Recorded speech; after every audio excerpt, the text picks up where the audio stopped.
Ghanaians sacrificed their lives and shed blood. Who is the majority leader today in Parliament? Opposition.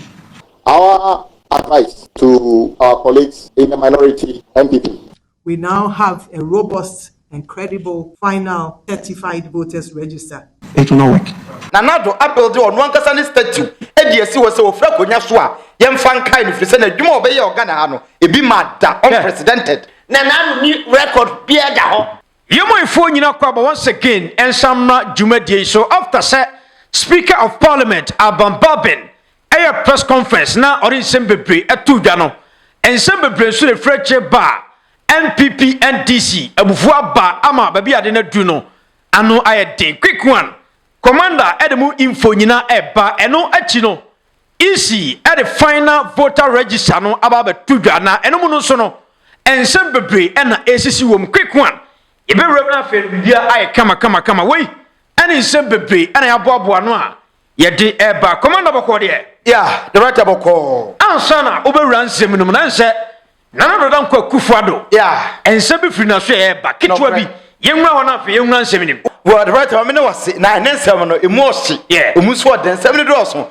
but said wa kan mamura Nanado so ye short one the right kopia western regional Nanado apel de on one kasa ne statue e de asi wo se wo fra konya so a yemfa nkai ne free se na dwuma obeye Ghana ha no e bi mada unprecedented enu nti we see statue kese ewo western region yes say the nyame adom no fra konya so a eyen kai dum na western region kopie ho a ye fra ba bi se efia nkwanta e ho ene wakosi we efia kwanta government hospital ena na do build statue kese a eye wo no ankasa ne ho enti obi abeji ayarehwe a onhwe na onfankai na do dan kwa Akuffo se mampani bi ba na ye friend addo show boy so mampani mada addo gagai addo premai na dwuma wa ba ye no e ho kai dum ene statue ya isi hoi right very interesting eno na manfo ka se oh aja ufiri so obi ankai o the right me ba se obi kan wa chonam so da bi enkasa the right se na do de no na se ono ngasa titi nsem ni bi se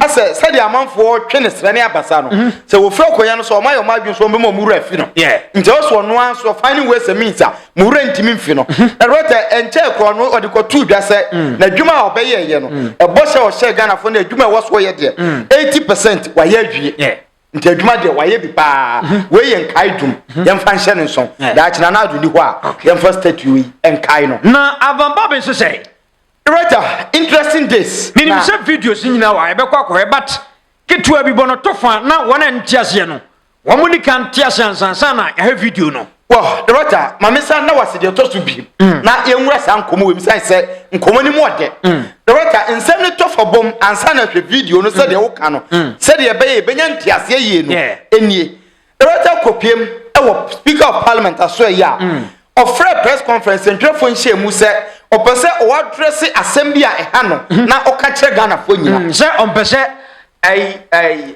MPs no omo basetia ompese na sam na be ntokwa bi enti o address nyina obi aba obi anim ne tena bre o kwa atiase se utrim nti ye twa exam si wie ye no ye do terminal report ma o be ko wani ma wunim onkwa wunim the right speaker of parliament e ko ye a okosha asentwerefo ene parliamentarians wo mobile no ene o sha se o kan nsem na according to speaker of parliament Rota o kire mu se aban no ni ye bi a oye ama executive any judicial service na ka bom ena omo pese omo mia legislature na eye parliament a omo na hihye mara no na omo de omo fa kwan bone so but saade no obeka se obema kwan a enye yie na according to speaker o se enyema bi koso a akwakoye adwembone na hye nkrofo trim na ode Barack Obama nsem bi obeka Ghana akwa ye mfato ho se ye hia institutions a emu odin emom ye hia nipa omo ho odin na all can the system kakra wuram se any de se wan ka se mba omo ho odin na the funny thing is speaker making the clear say what the Supreme Court ho yaw na what the judges no ho yaw say constitution no ema onu speaker of parliament any parliament kwan say to me a war man nim no mo na mo kuta fa kese no say executive no eya adwuma anaso omo hihye bibi no mo pese omo ya age se omo gi green light in the floor no speaker any parliament ho na eno achi se Supreme Court any court no nyina be take decision bi a ansa no mo benya mra de agina so de adwuma no eya omo parliament ene be hihye mra esai sansem wei ɛne nsɛm yɛ sɛ twɛm ɔno gidi yɛ sɛ adeɛ no ɛyɛ sɛ bi ɛpɔ bɔne ɛne adwembɔne bi na ɔmo pɛ sɛ ɔmo de sɛe ɔman no ɔmma kwan wahyɛ sɛ ɔmo nsan fa krataa ɛnkɔma na nadan kɔ Akuffo Addo any judges na ɔmo judicial service no sɛ saa ɛmaa ne mɛma no ɔmo di nkan paase saa bill ne wie yɛ wɔ sɛ mampani san ɔmo nim kwan yɛ fa so ɛna obi so akɔgye injunction ɛno deɛ Supreme Court any judicial service no atena asɛm so besi nnɛ ɔmo ni asɛm no ɛnde ɔmo se hwan Kamara Harris so hwan ɔne ba Ghana anaja ɔno ɔmo di nkɔmɔ ba se kɔmɔ so lusu se Akuffo Addo sign ɔmo se ebesi nnɛ na na do nsan yɛ court no nka ho asɛm but ɛba ne sɛ ne take a decision short time yeah no de court ani abre the writer all can nsɛm no kyerɛ mu sɛ saa de ɔyɛ ɔmo ka no kra no ɔnyɛ bɔne na ɔwɔ proof the writer according to Abamba Ben ɔsi amanfo bi enipa bɔnefo a ɔmo te parliament hɔ asɛm si a na ɔmo hyɛda fa kwati kwan na mmara ne kyerɛ sɛ ɔyɛ MP na bibi hawa ɛyɛ speaker na ɔsɛ ususu ho kyerɛ no na ɔsɔfo ma writer na asɛm nyinaa ne sɛ wate sɛ judges ne nkrɔfo ɔkasɛ constituencies 4 no ɛba sai no ɔma ani ne yie na ɔmo nkrɔfo ne nya rep ɛwɔ parliament wama reference sɛ asen no ɔfofo yɛ yi ɔmo MP free parliament judge question almost more than a year yeah na yɛ se ɔyɛ Canadian citizen wa bra ke betima ma na wɔ parliament na yɛ hwehwɛ asɛm no awie na wodi fo ne yɛ yi na firi hɔ no yɛ yi ne firi hɔ obi anka hwe court na ankasa nti sɛ wɔhwɛ saa asɛm no ɔde tutu na edie no ho a na kyerɛ sɛ ampa amanfo bi ayi ɔman ne mmara na sinkyɛn ɛna ɔmo yɛ de ɔmo ankasa pɛ na according to speaker the writer okasa no o kyerɛ mu sɛ situation ayi wo mu no ye hia amanfo betima gina ɔman aso sɛ mema na ɔma defend various institutions na ɛyɛ aban ɛne temamufo ni businesses enti na ɔmo hɔ but ɛnyɛ personal issue the most interesting thing is say attorney general say Godfred Odame adwuma no onye hu saa ɔse Godfred Odame baba ye ne national service ɛwɔ parliament no ɔno no wɔ parliament a okita position wɔ hɔ ɔyɛ panin nti ohun ne pa na ɔse Godfred Odame obɛhyia no one on one na watoto bia mane no na krata na ɔde kɔ ya kɔ to kɔ kika ne nsɛm no on sign cover na onko kai krata ne nsua mu biem rota ne nsɛm no to fa bɔ mu nyina no ɔwie no na kyesa kwa kosi sɛ nsɛm a Supreme Court any court ne amanfo bebre kase they say speaker ni tumi say o ruli ana say o ma MPs ni free parliament no right Abamba Ben nsɛm ne kyerɛ sɛ court no entumi emfa order emre parliament parliament de ne ho enti o stay on the toes the ono aka no e final the right way nkɔmɔ a course na wa wie yeah the right na nyabotre mame misa sɛ sesi ano yɛ kɔ parliament a hwan na ɛkɔ majority ɛna hwan na ɛkɔ minority anansa ɛwɔ ha yɛbɛkɔ akɔhwɛ reta san komoni pie mu hɔ na Abamba bin ayi ano enti yɛnkɔ na yɛnkɔhwɛ video ne mra quick one yɛnkɔ na nya botre ne ntie nsɛm a ɔde tu dwa hwan ɛna majority hwan ɛna minority ɔde ne nyina tu dwa NPP NDC ntɔkwa ba yɛnhwɛ mra who is the majority leader today in parliament? The Right Honorable Speaker.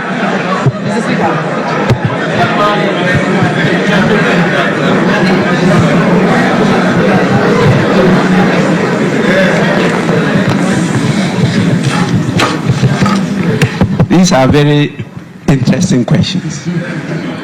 The first one is easy. It's a fresh instructions to the clerk to Parliament to resubmit the bill to the president. I'll leave it at that. The second one, please, it's not part of the duties of a speaker to decide where an MP should sit in Parliament. It's not my duty. That determination in Ghana's situation, in various parliaments, these things we are talking about, majority side, minority side, don't exist any longer. That's why in my ruling I use the term old school. The British model, government, opposition, benches, and a carpet in between them. And so when you are shifting your political lineage, you have to cross that carpet to the other side. And that is why you have the term carpet crossing. Our parliament is not arranged in the form of government and opposition. And Ghana don't like the term opposition. So we decided to adopt the terms from the United States of America, majority and minority. So you can even sit anywhere. But the numbers determine who is majority and who is minority. But in our parliament, the practice is for those who constitute majority to sit at the right side of the speaker, and those who constitute minority to sit at the left side of the speaker. That is because after independence in 1957, we adopted the Westminster system, which is practiced in the United Kingdom. But we changed that, even to the extent that the arrangement of the floor of the House is in a horseshoe.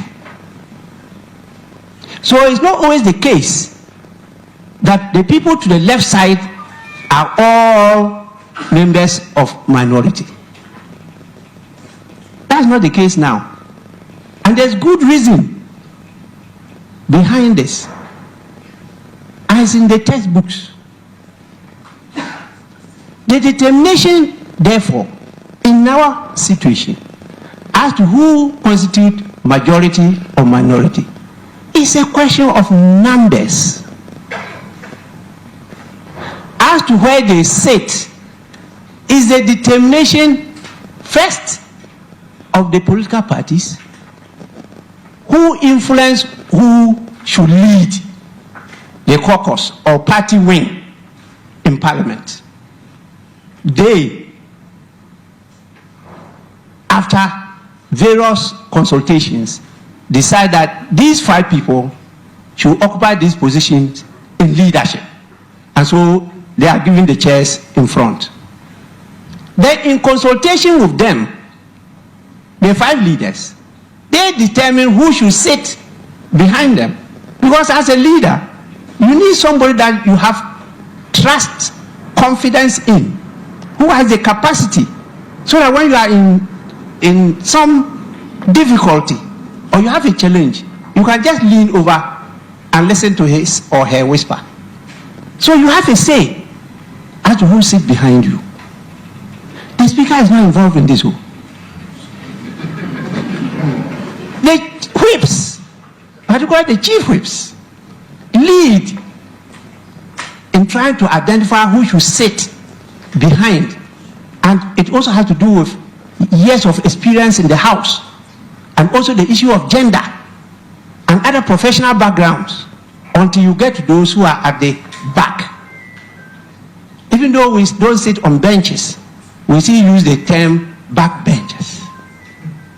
The speaker is not involved in this. After they have agreed on it, they then get in touch with the parliamentary service through the clerk, who will get his officer at the table together with the marshal, and they will get the names, print them, and place them on the various tables as decided by the various caucuses. The speaker don't come in this. Please. How can you call speaker to come and decide where people should sit? It's not part of my duties. Number 3.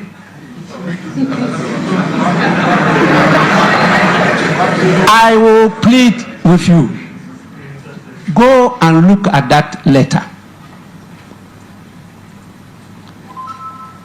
He's the Attorney General. He did his service in Parliament here. I was leader then, when he was doing his service here. Yes. So I know him very well before he became Attorney General. Read that letter carefully. And that's one of the things they are missing. there's vast difference between Parliament as an institution and the office of the Speaker. The Speaker is the party before the Supreme Court, not Parliament.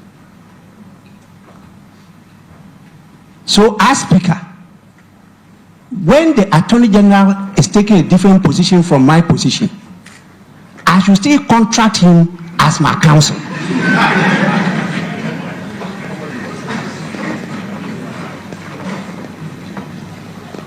I will leave it at that. Once I'll meet the Attorney General and I'll tell him my peace of mind on some legal issues and pronouncements he made at the Supreme Court. You know, Attorney Generals must be respected as learned, but it should not be part of what Obama referred to. Not me. It will not work. Number 4.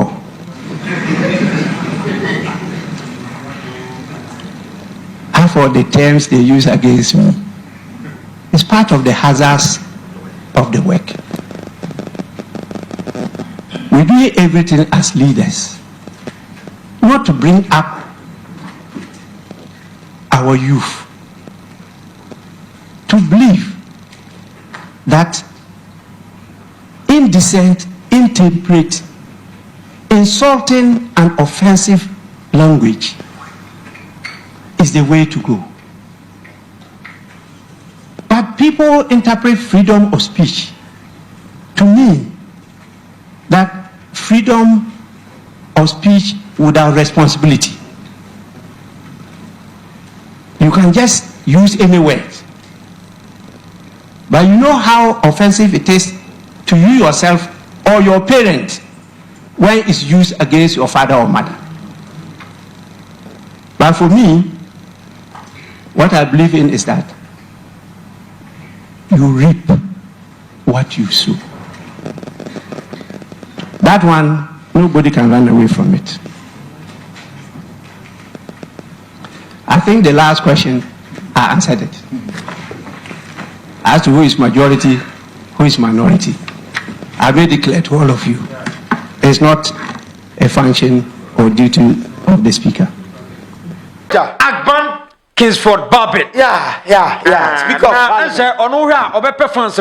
Yeah, the writer of the fancy pa.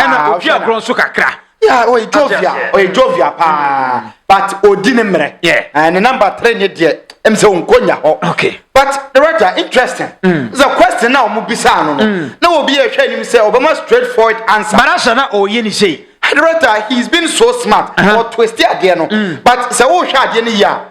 Abambabina decided say, oh, me and I know my straightforward answer. But Yanka say I'm fire drink and to 27. But the okay, they say an Korean and Senna NPP minority. Yeah, the writer, so shall Abambabin in seminar. Writer say, Okasan, he's talking about numbers. Yeah. And a numbers, some they say, on young confirm me, say, MP's phone, or Mumra back to Parliament, on Kao Bia, or make his statement to be on Trekata. Internet, they say, the decision of Dinka Tekiyano, on Susan on Nadia, and I saw Ewo, into say, what dear, MPP numbers never 135. Then this I 136, and indirectly.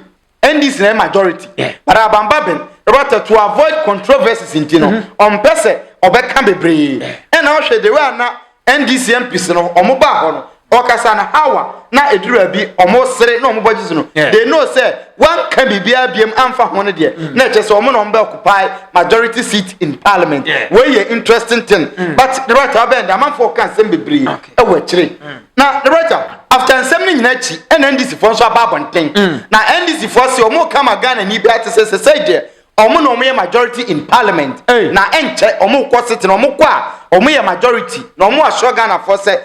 Abai businesses are again in Yano, or mobile make sure so was for more pass here, or mobile pass it. Now, by any sika, Edia Juma. Oh, send a man for Casse.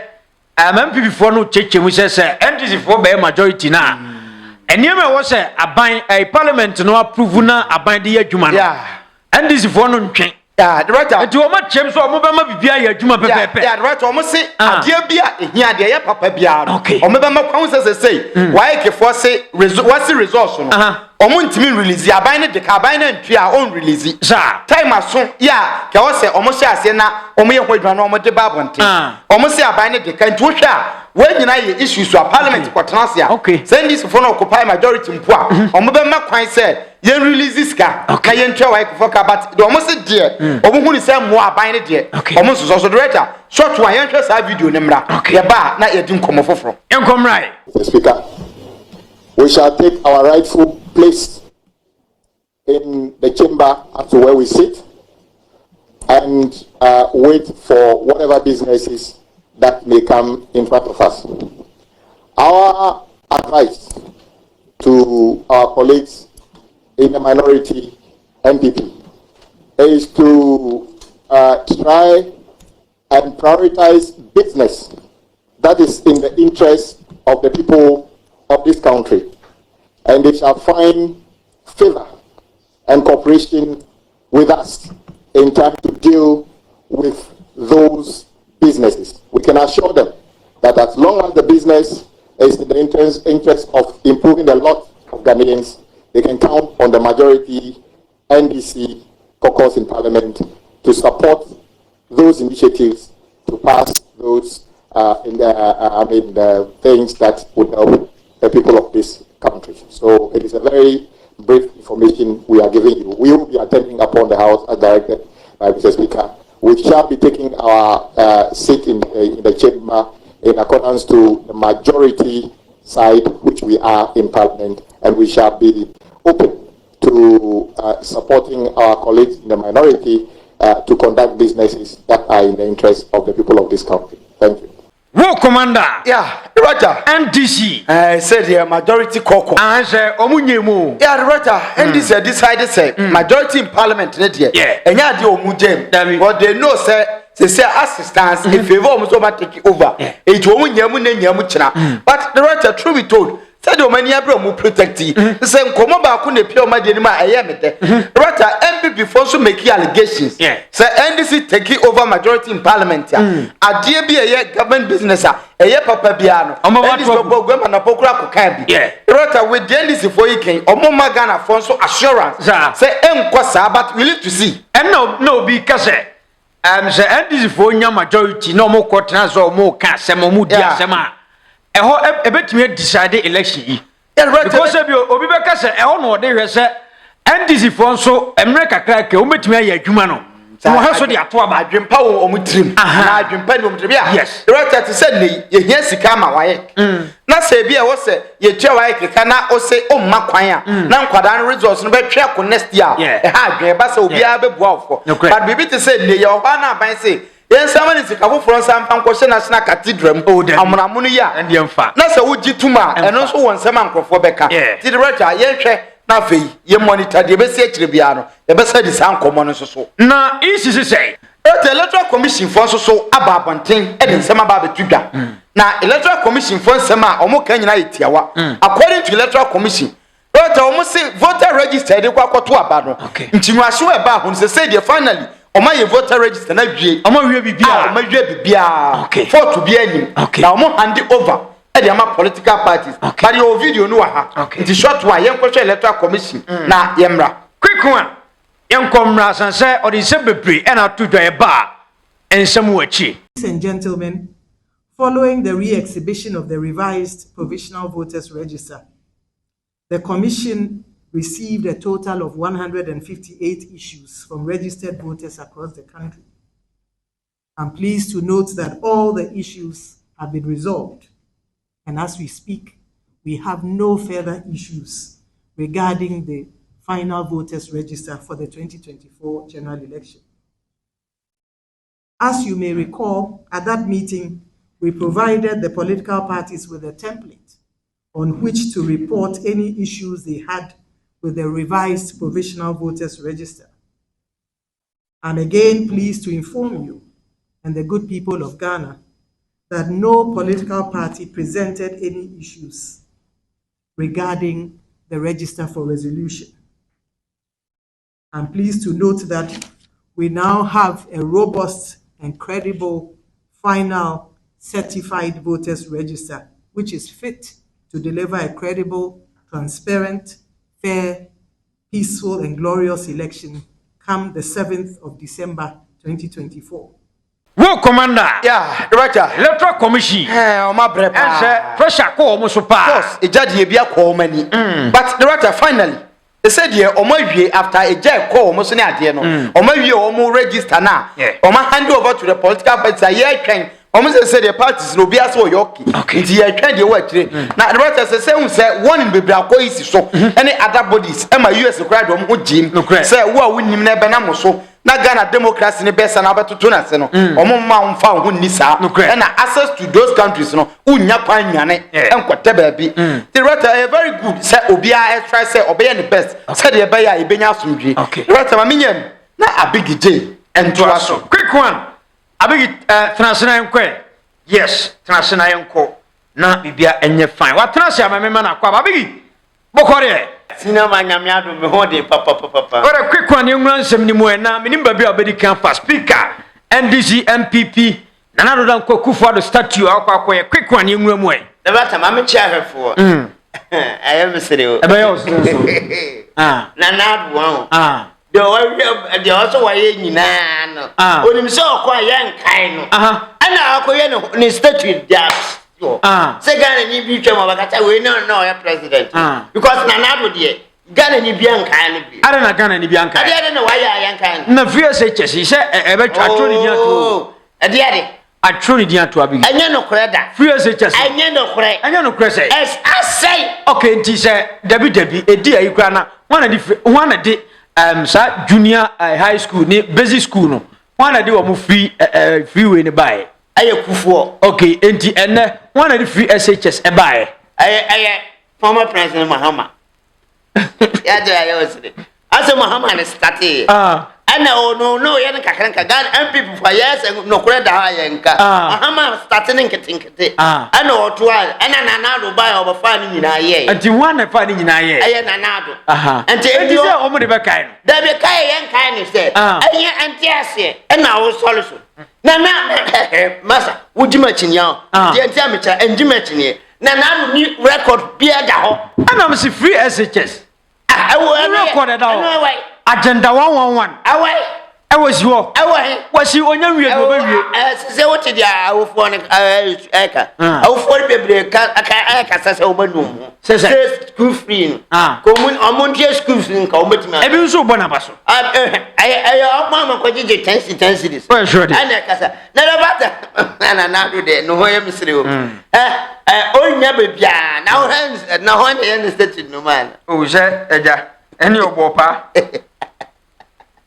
ni wagora de Nanado ntu hwaye Nanado ntu hwaye wo bokoko bio na nyankwae obekoko bio wa anamebwa obekoko twa humaze wa bie state Nanado state abra Ghana ye hia aduma ye sika de beta na wo sika we wo ho ana Nanado kobo obosia sika we e wo ho ana Nanado kobo obosia na sika de ye statue de ani busia abigi sese o kan 1 2 3 ya o paso kwadna o kan de 3 o ba kan say 1 2 3 anti wan ye wine na skawe out go state no for boa Ghana mabu no bi eduma kakra ma o eno bi kase prema sika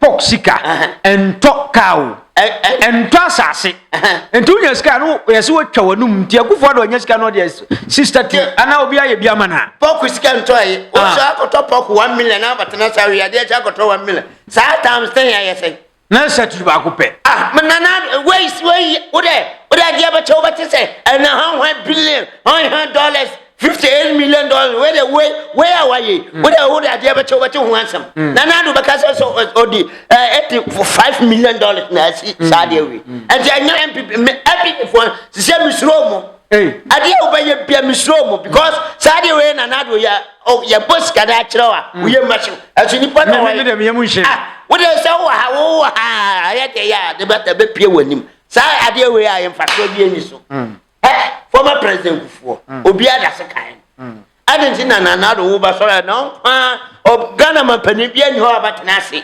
Ah, so say yes statue and you because one who say Obatana Ghana no more minor and I don't the giant no and the statue when and I former president Nanadu and to be bien and to the better Nanadu dear me name dear mechanic because ya Ghana boka Ghana for ya boka papa a free say I started to about President bien how also by statue same statue I just send Nanadu. Because only fish. Na Saturday normal. I didn't know. I didn't know. When the president man out to him. Oh, na send the baby abigi. The better Nana. Kwame Nkrumah mo statue ne. Ene baby enti ene wadaruma. Why? Akuffo no ta na otano. Mentano. Wone bo mi ata na otano obo. Dabi omo nema omo ye nenye. Omo ye ne. Ade yes scan omo family. Skabea. $58 million. Ah omo dey swimming pool. Ano pa na yemi ha. Na so mo dey foundation. Ade foundation. Swimming pool na omo dwale no. One head them say for na omo ko dwale mu. Ah omo kra nyame hira omo onyo omo ka ye nim say omo to ye nim say omo si say swimming pool no. Omo diske we wie sa say ye piska. Na o me so wa koye we na mababa tan cha bo abaso. Ade entra. Ghana boka. The better Ghana boko. The boka. The better yankwa ye next door this. Abambo be ni se bebre abatudwa eno chi NPP so NDC for say majority dear omo na majority. Nyame hira me pere sa omo nye ne sa. Send this for you. I am pretty for you. Nyame hira mo nye ne sa. Me say NDC for no. Yo omo ye no omo nye ne sa. Omo nye ne sa say. Majority no. Omo fight omo nye ne sa. Because omo transfer sa. Mo ma NPP for no kro na omo pese mbo. Afo no omo soro no. Na do kro na pese obo ansa no sa. Enye adwuma. Na na NPP sa. David ade omo ye no na me hu. Omo ye de. Na omo wie Skabe. $58 million mandate. And until the omo person omo ya no eno na me person tie say MDC for ye mistake no mo ko jaiman MPP for no no mo kro na ye mu nyina me ye ba abegi say me say MDC for ye mistake no mo ko jaiman MPP for ba fa ade no mo bo kro na ye MDC na MPP na abo sa anti omo pa omo nye omo homfre omo nye de me pe no say me person omo ye de sa ne enkoto aba 7 December ya tu wi majority no omunkuta mame majority mi so munkuta mame ne papa alan ye ba ne ye fa majority no alan enya obefa majority yes na se alan oni MP oni ayia me say ndisi fo no omunkuta maye sa ye ba ye mpama ndisi fo no free ne ama omunkuta majority ne ye fa sa ana what alan de okan o so we MPP we MP na oba ompam o de obeye aduma no krefo asebo anti sa na ye pese ye anti ndisi for no monya sa amaye na ye nkoye nim na omo mafia na ye nto aba 7 December ansa na omo take over na omo de amaye ye alan go for de ye nim say 7 December na ye je ani na ya niji aba na wonim de ayewra ho dabio say so me run about say there say so me run about so much scatter say kana na mu fitire ye ba omo pese omo de ba shawo say omaye sisi abo na sa eden NDC for kra kwa majority omba apu David so man penia o be de say twema mentwe o twen na wo so ye ni paketwa ya say ade ni ya je tumse ye mfanya aduma na ade ya nje ntuma o be de ne ba eni asem ano na me pese me o ha na me an NDC for no makoma kwa du o mo say so mo timi ye we ma me anhwe na masesa ma adwene omo timi ye we ma me pa na MPP fan take over anhwe na masesa ma adwene abi say me say NDC vote timi ye we ma me na o masesa ma adwene na masesa ma adwene na ma to aba ma omo omo ye sa ma ontumala me say bia na masesa ma adwene ontumala oh tie de me kan me say omo timi ye ma kuma se ade se ya ekuta parliament se ya na abia na masesa ma adwene o so ye ipa uyi pa ma da me say me na so ya ala na ma ala de mitimi yin enti na je e ba sa ontuma no se o manya o manya mitimi na omo ye nso e omo ya minim dia me nsan be chemu mienu onye so se o dada wo onya na di to what na ba we bad o what do you do? Sama make a what you have to answer. Dabi o sa ade no hwa e bia wo hweda kan na o ma ya ade na ma anto mo ya o mo ye wi anu asa koto amala Dabi me say me ana wo mitiri sao ni dia kan de jama no wo mitiri But because I cry kwa we are bad papa. Me bad. That mean me I so many yes am. Mate. Now ni NPP one. You 27 is them. Na some kwesi yes asem. Asem kese be ya. See me. Me Sama tie asem. Me say young kodu 7 is them. Na some kwesi yes asi wo NPP. Asem be ya. Wo dem marketo. Mama ke asem ko. Wo dem market asem kwesi bi nyam kwa tuba. Ebesa si wo NPP. Me say asem na me kan obaka okay. Mate. Me say asem me ka che say. Mate. Do there ye asem kura besi. Asem kwesi nyam kwa so. Eba. Na duro ha. Okay, yanko easy. Omudi ababo nti se voter register no mawie bibia se de obia tiase bibia ye adwuma nti se easy omo bo adwuma wa bi. Omo ye adwuma o. Say menje o mundi. Za. Abiki se. Menje o mundi. Are. De o maye. Menje o mundi. Kofo ne da so hye mpumachi. Kofo nsa hye mpumachi. Ayamaje o madia. Aji se to 7 December ba wie. Na mo hu se ada fenchim. Na chama ntimi say oba the way oba fa kwa bia so say 1000 something no dia wini aba ati say omo na more power o se Ghana bibia kuta omo chama ntimi say on the kan chama ntimi say Ghana bibia kuta omo ti isi kan ho na the issue ore chama ntimi na ye Ghana had abigene ene o kan sa mento say isi no na ape Ghana soldier for the chama ntimi na ye adwuma David so soldier for ye omo dia so say be NDC for the confusion ba so asamna kan onyima no so therefore ne yatamon to media so therefore ya omodia police for ne yatamon to media so ya omodia the sanya maame no see yatamon to media but ba me say NDC for ne ala ne chada mu mama ni ndasa akofo mu ye bad me say dem say hu na na ado ne no nkofo o mo pese o mo fa kwan bia se de ba hunya be siso emfa ta enti mama me say ya wa ye ne kawa no mo de ka hwe wo de tro ha sai ni zama do ana bo o mo lusu no no mo pesa o mo pesa tragwe wo de tro na adra se ma me say wa ye bia ton apipi mama ma wani nda ho alla ma wani nda ho chaga ma wani nda ho mo mama ni nda ho mo hwe ni na nkofo ni do mo ye bad o mo de bribe do mo ya de o mo fa kwanti kwan so aji de ya ka muntie onim dia bra ade on se MPP vote ya bra yeah I just hire me hu bio me ma hu bebe kasa kasa tie na se video o mo MPP why no dia ma ai isi emebo anse ya ka se ya frɛ ai kwada kuma se kwada so MP e ba se onu na yes ade no mebo nti adanse nti na ka ma fa na yere obadum ti adanse ni dina dia asi na metwa ho na me de akere ho okay bi apese abshan for the musi ai brighter media e ko e be san ba biem akai fo nyina